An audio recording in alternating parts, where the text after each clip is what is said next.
بسم اللہ الرحمن الرحیم نحمدہ و نصلی علی رسولہ الکریم۔ صحیح البخاری کتاب الوضو باب صب الماء علی البول فی المسجد، یعنی مسجد میں پیشاب پر پانی ڈالنا۔ حدیث نمبر 220۔ حضرت ابو ہریرہ رضی اللہ عنہ سے روایت ہے، ایک بدوی اٹھا اور اس نے مسجد میں پیشاب کر دیا۔ لوگوں نے اسے برا بھلا کہا۔ اس پر نبی صلی اللہ علیہ وسلم نے ان سے کہا، اسے چھوڑ دو اور اس کے پیشاب پر ایک ڈول پانی کا بہا دو۔ سجلن کا لفظ کہا یا ذنوبن کا، اور تم صرف اس لیے مبعوث کیے گئے ہو کہ آسانی کرنے والے بنو، اور تم سختی کرنے کے لیے مبعوث نہیں کیے گئے۔ اسی باب کی اگلی حدیث یحییٰ بن سعید سے مروی ہے۔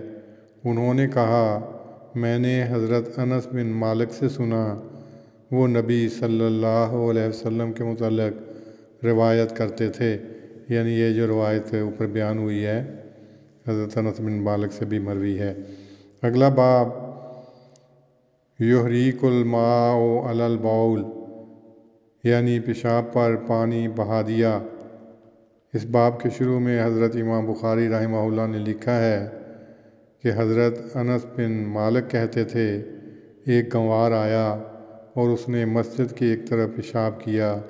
لوگوں نے اسے جھڑکا، مگر نبی صلی اللہ علیہ وسلم نے انہیں منع کیا۔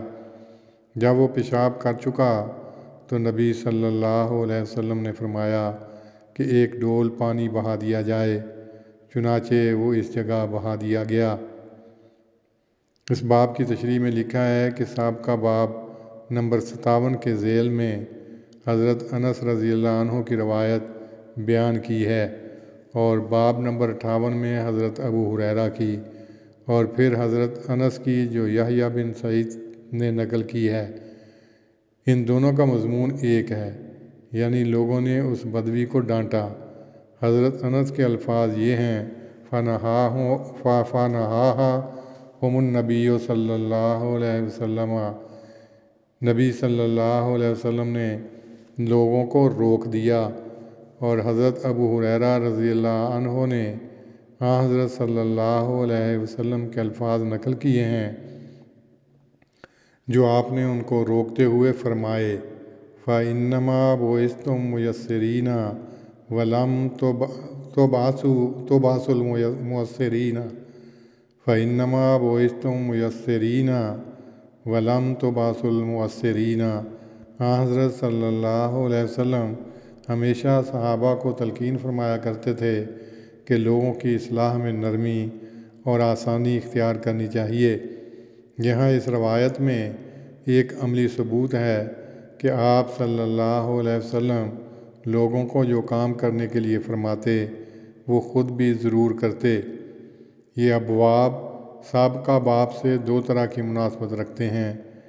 ایک تو یہ کہ حضرت صلی اللہ علیہ وسلم ہر بات میں اسوہ حسنہ تھے، جیسا کہ یہ حکم دیا، یسروا ولا تعسروا، اور جب موقع ہوا تو آپ نے خود عملاً آسانی اور نرمی کا سلوک کیا، مگر پیشاب کی نجاست کو جہاں تک ممکن ہوا دور کیا، اور اس سے ملوث ہونے کو ایک گناہ سمجھا۔ اس لیے آپ کے متعلق یہ خیال نہیں کیا جا سکتا کہ آپ اس بارے میں تساہل سے کام لیتے ہوں۔ اور دوسری مناسبت ظاہر ہی ہے کہ پیشاب دھونے کا مضمون ہے۔ اللہم صلی علی محمد وعلی آل محمد کما صلیت علی ابراہیم وعلی آل ابراہیم انک حمید مجید۔ اللہم بارک علی محمد وعلی آل محمد کما بارکت علی ابراہیم وعلی آل ابراہیم انک حمید مجید۔